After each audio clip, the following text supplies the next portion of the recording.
On any one night in England, 3,500 people are living rough on the street. Last year, 275,000 people approached their local authority for homeless assistance.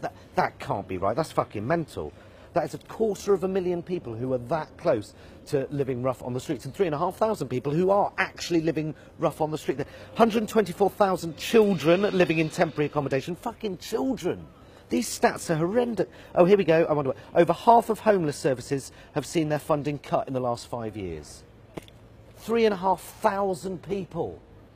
It's a societal failure, homelessness. It's one of the biggest indications that a society has failed is people who are hungry, begging and sleeping on the streets. And yet we're encouraged to see homeless people as if they've somehow failed themselves. It's their fault. They haven't worked hard enough. Don't worry about it. It's not your fault. Look at him. He's pissed. It must be his fault. It must be his fault, because we live in a meritocracy where if you work hard enough, you will succeed, which of course is plainly bollocks. It's exactly the same way that we treat people on benefits. And then we kid ourselves that not only is it their fault, but somehow that they're dangerous. Even the language that we use, beggars operate in this, operate, like they're the fucking White Lightning Mafia or something. The other one, don't encourage begging. What, by giving him 20p? I'm not encouraging it, but the guy wants a cup of tea or a ruck of fucking crack or something, all right?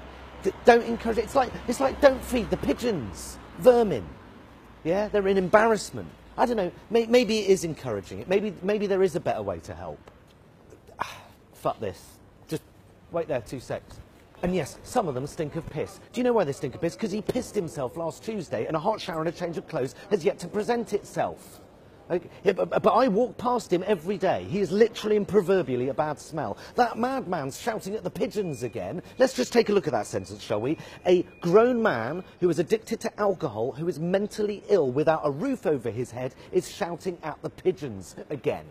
And yet I walk past him. Yet I live in a society where everyone walks past him. I live in a society where the government does nothing about it apart from cut funding. Why is a policeman or an ambulance not stopping and taking him somewhere safe and warm? A society doesn't work if one person is living rough on the street. It's morally bankrupt if this is normal and on the increase and getting worse. And if it's getting worse, it's more visible. And if it's more visible, I have to do more to try and ignore it to be able to get on with my day, which means I become part of the problem. Every day I walk past people who are cold and hungry and ill and homeless, and I don't stop and give them everything I have. Shame on me.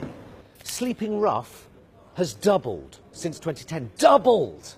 I mean, have you seen it? I've noticed it. Have you know? I've noticed it's doubled. Hang on a minute. Did I not just say that homelessness services have been halved, and yet homelessness has doubled? The funding's halved and the problem's doubled. It's almost like those two statistics are related somehow, isn't it? It doesn't matter what your politics are. One person living rough on the street, your government's failed. Cheese sandwich, packet of tobacco, some water, and a little bottle of whiskey, because, you know, it's Christmas, isn't it? Right, let's go for another. Well, with Christmas upon us, our thoughts often turn to those less fortunate than ourselves.